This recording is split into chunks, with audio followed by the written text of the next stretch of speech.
Batting जब तक चल रही है, मैं कोशिश कर रहा था कि हम थोड़ा सा एक पॉजिटिव फ्रेम ऑफ माइंड रखें, but since the match is going on Ahmed, I think बहुत ज़रूरी हो गया है क्योंकि साइम अयूब का 2 दफ़ा अब जिक्र हो चुका है। साइम अयूब ने आज बॉलिंग नहीं की अहमद, वो तो मोहम्मद नवाज़ ने भी नहीं की, हम उनकी तरफ आते हैं, बट साइम अयूब ने आज बॉलिंग नहीं की। एज अ बैटर खालिस्तान वो खेले, एज अ बैटर वो परफॉर्म नहीं करते आ रहे हैं, एज अ बॉलर अब हम उनको यूटिलाइज नहीं कर रहे हैं, तो फिर हसन नवाज ही बेहतर ऑप्शन नहीं थे?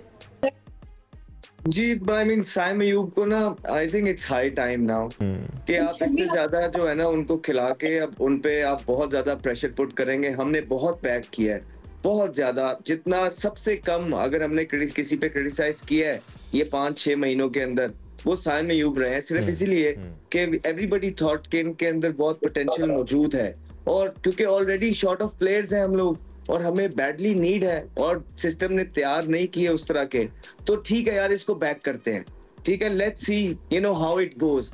लेकिन अब मेरी हर एक चीज की ना एक लिमिट है, वो जब आप लिमिट क्रॉस करने लगते हैं ना तो आप बेसिकली नए क्राइटेरिया सेट कर रहे होते हैं। फिर हमेशा के लिए जो लोग हैं वो आपको, आप किसी को भी बायर करने लगेंगे ना, वो आपको याद कराते रहेंगे कि यार कि फिर आपके जो है ना किसी के और के लिए डिफरेंट क्राइटेरियाज हैं और किसी और के लिए डिफरेंट क्राइटेरियाज। इसी वजह से जो ये डिफरेंट हम रीजन्स की भी बातें सुनते हैं ना कि यार वो इंसान वहां का है, वो इंसान वहां का है, वो फिर इस तरह की चीजें होती हैं तो ये एलिमेंट्स जन्म लेते हैं। तो ये सारी चीजें मद्दे हुए नजर रखते हुए, सारी उसकी करंट फॉर्म, उस बच्चे का अपना करियर, तो आई थिंक उन पे काम करने वाला है, बहुत ज्यादा काम होने वाला है। उनको अपने जो कंसिस्टेंसी है उस पे काम करना है, उनको अपने टेम्परामेंट पे काम करना है, उनको अपनी गेम सॉलिड करना है, और स्कोर करने का जो एक क्राइटेरिया और मेथड है वो उसको फाइंड करना है। जब तक वो फाइंड नहीं करेंगे, इंटरनेशनल लेवल पे उनका सस्टेन करना बहुत मुश्किल हो जाएगा। और इसी तरह दूसरे प्लेयर्स जो डिजर्विंग प्लेयर्स हैं या जिनको मौका मिलना चाहिए या ट्राई आउट होने चाहिए, उनका भी टाइम वेस्ट होता जाएगा। तो राशिद लतीफ़ साहब, बेहतर टीम सिलेक्शन तो एक अलग डिबेट है ही विद इन द टीम। अगर हम देखें, हम 11 की बात करें तो हसन नवाज ने आपके लिए बेहतर इनिंग्स खेली हैं रिसेंट टाइम्स में, चेस करते वक्त उन्होंने रन स्कोर किए हैं, एटलीस्ट साइम अयूब से तो बेहतर परफॉर्मेंसेज उनकी हैं। If Saim Ayub does not bowl, फिर तो ये नो ब्रेनर है कि हसन नवाज बाहर बैठे हुए हैं और साइम अयूब खेल रहे हैं। ये हसन नवाज अच्छा खेलते हुए है, बांग्लादेश में अच्छा खेले, वेस्ट इंडीज में आपको हारा हुआ मैच में जान डाली थी, जितवा किया, तो आपने उनको एक जॉब डिस्क्रिप्शन दी हुई है कि आपको ऐसा खेलना है, वो वैसे ही खेल रहा है ना। अगर जब आउट हो जाएगा तो आप उसको बैक करेंगे, उसको बैक नहीं किया, जो रोक रहे हैं उनको बैक कर रहे हैं। वो तो प्लेयर करता हुआ आ रहा था, पूरे PSL में उसने बड़ा परफॉर्म किया था और अभी भी करता हुआ आ रहा था, तो फिर हमने एक ही रखा हुआ है कि या तो साइम अयूब खेले या एक बाहर होगा इनमें से, ठीक है ना, एक प्लेयर। हमारे पास 3 फास्ट बॉलर बाहर बैठे हुए हैं, उसकी जगह हमारे पास एक स्पिनर या एक बैट्समैन और होना चाहिए था। ज्यादा फास्ट बॉलर हमारे हैं बाहर है, सलमान मिर्जा वहाँ बाहर बैठे हुए हैं, हसन अली बाहर बैठे हुए हैं, मोहम्मद वसीम जूनियर जिन्होंने एक मैच भी नहीं खेला। तो यहाँ पे लग रहा है कि पूरी टीम सिलेक्शन जब 17 प्लेयर है उसमें सही से मुनासिब बैटिंग नहीं है, मुनासिब स्पिनर नहीं है, फास्ट बॉलर ज्यादा है, तो हसन नवाज ही एक बाहर बैठे हुए हैं। और अब इनको ये देखना है किस नंबर पे उनको खिलाना है। अब सबने तो ओपन कर ली है, एक आध मैच में उनको भी मौका दे दें। Right, brilliant batting bye Hussain Talat at the moment. 2-3 dot balls के बाद उन्होंने प्रेशर रिलीज़ किया है या चौका हासिल करके उसके बाद फ्लिक करके 2 रन्स भी हासिल किए हैं। So things are going well for team Pakistan. अब 20 रन दरकार हैं 22 गेंदों पर। बट ये जो साइम अयूब और हसन नवाज के बीच में डिस्कशन है, सिकू भाई आपको भी इस डिस्कशन का हिस्सा बनाते हैं, बिकॉज अब आपको कंसिडर करना पड़ेगा साइम वैसे भी 3 नंबर पर आ रहे हैं, इस नंबर पर आप आसानी से हसन नवाज को खिला सकते हैं बिकॉज वो भी ऊपर खेलने वाले प्लेयर हैं।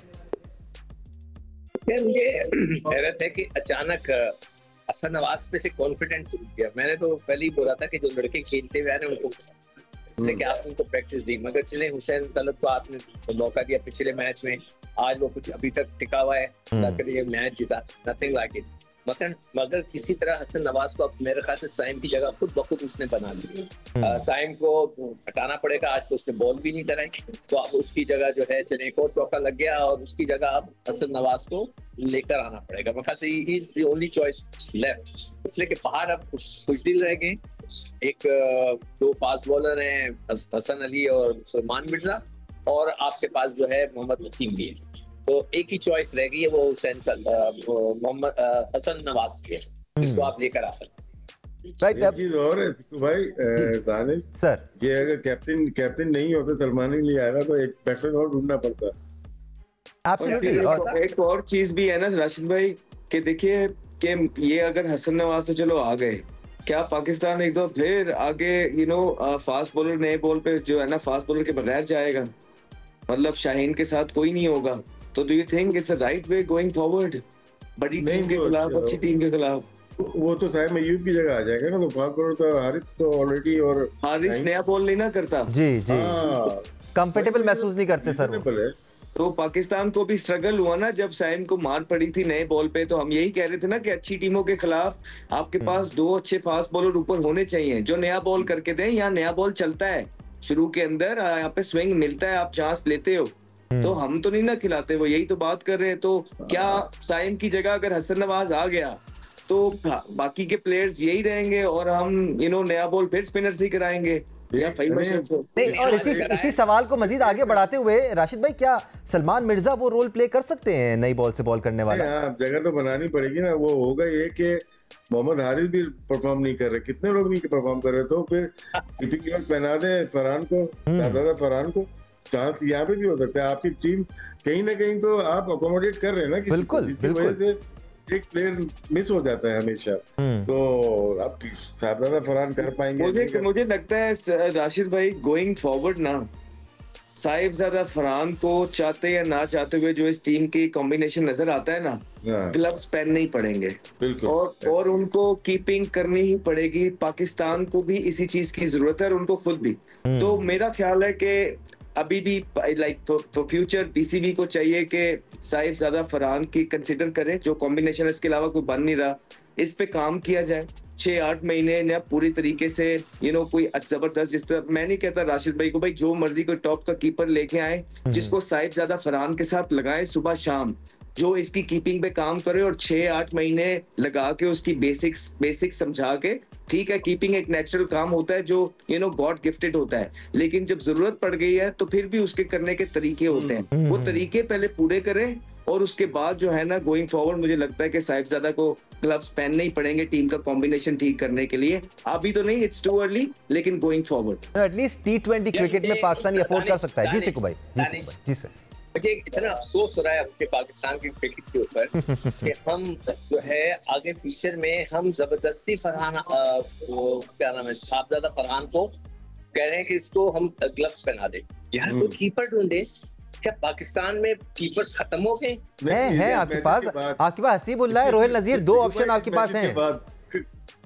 इसके बाद इस टूर्नामेंट के बाद नया ढूंढेंगे ना, अभी की बात कर रहे हैं। अच्छा, अभी की बात कर रहे हैं। आपको ढूंढने की जरूरत नहीं है, आपको डेवलप करने की जरूरत है, आपको उन पे काम करने की जरूरत है सिक्कू भाई। आपके पास हसीबुल्लाह और रोहिल नजीर है। राशिद भाई यकीन जाने दानिश, अगर अभी भी आप ये सिक्कू भाई को टास्क दे दो ना कि कीपर ढूंढे, यकीन जानो 6 महीने के अंदर चेक करो कैसी स्काउटिंग करते हैं। ये काम नहीं ले रहा पीसीबी सिक्कू भाई से, नहीं तो सिक्कू भाई बहुत का यूजफुल इंसान है, यकीन जानो बस।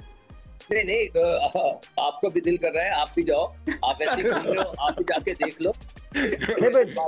राशिद भाई since this is your department है, नहीं देखिए हम लोगों ने ये कर दिया है कि ब्लॉक कर दिया है ये जो विकेट कीपिंग का। मैं आज भी आप लोगों को याद होगा दानिश, मैं क्या कहता था, सरफराज को क्यों बाहर बिठा के रखा है। सरफराज 3 साल जो है ड्रेसिंग रूम में बैठा रहा है, ना कीपिंग किए उसने, ना कुछ किए और बैठा रहा है। यार ऐसे मौके पे नौजवान कीपर्स को आप ट्राई करते हैं, रखते हैं साथ, तो आज कोई ना कोई बन चुका होता। आपने वक्त जाया किया। नहीं बट राशिद भाई सिंस दिस इज सिक्कू भाई on a serious note, sorry ji sure sir, Rashid भाई आपसे भी क्वेश्चन है और सिक्कू भाई आपसे भी, कोई ऐसा कीपर है अभी नीचे मैं वही जो कि तगड़ा तैयार हो सकता है? मैं यही कहना चाह रहा हूँ राशिद भाई की तरफ, यही सवाल लेके जा रहा हूँ। हसीबुल्लाह और रोहिल नजीर के बारे में आपका क्या ख्याल है राशिद भाई? क्या इनमें दमखम है या फिर हम फिर साइडलाइन कर देना, हम फिर मौके भी ना दें? फिर सब में दमखम सब में ही है, मौजूद है। जो मेहनत करेगा विकेट कीपिंग में, देखो अहमद आपने भी देखा होगा मैचेस अभी रिसेंटली खेल ही रहते हैं ना, 1-2 साल पहले, ये विकेट कीपर मेहनत नहीं करते हैं, सब बैट्समैन है। मार दिया भाई, बैट्समैन है और वो कीपिंग की मेहनत नहीं करते, जिसकी बहुत ज्यादा जरूरत है। और क्योंकि टीम में जगह बनाने के लिए अच्छा बैट्समैन कीपिंग क्लब करने के लिए तैयार है। अंडर 19 लेवल पे भी अहमद के जमाने में भी कीपर अली असद ने की थी, अनूप रवि का दूसरा साथ गया हुआ था कीपर। तो हमारे अंडर 19 लेवल पे भी नहीं कराते, तो हम क्या कहते हैं कि एक बैट्समैन बैटिंग कर ले, वो कीपिंग में लैप्सेस आ जाते हैं, तो इसकी वजह से हमें ऊपर प्लेयर मिल नहीं रहे। एक कोई थोड़ा सा आ जाता है, अच्छे रन करने लगता है, हम उस पर स्टिक रह जाते हैं और क्या करते हैं, कीपिंग खराब करते हैं, उसको हम बोलते हैं जाने देते हैं। नहीं, विकेट कीपिंग आपका है, क्योंकि उसको आपको T20 और वनडे में खिलाना है। टेस्ट मैच में डिफरेंट आ सकते हैं। रोहिल नदीर है, वो टेस्ट मैच में आराम से आ सकता है, वो ऐसा विकेट अभी भी देखे ना राशिद भाई, देखिए मैं भी डोमेस्टिक खेल रहा था ना अभी, वो जिसे कहते हैं ना कि फड़कीला सा टैलेंट, कोई कि बंदा देख के ही कहे कि हाँ यार वाह क्या बात है, कोई एक भी वैसा नहीं था। मतलब सारे वर्क इन प्रोग्रेस थे, मतलब सब वो रॉ थे और सबके साथ काम होना जरूरी था, जो कि राइट टाइम पे नहीं होता रहा, जिसकी वजह से अब इनकी एज जो है वो गुजरती जा रही है और वो इसी तरह खेलते जा रहे हैं डोमेस्टिक क्रिकेट में, हर साल आगे बढ़ता जा रहा है।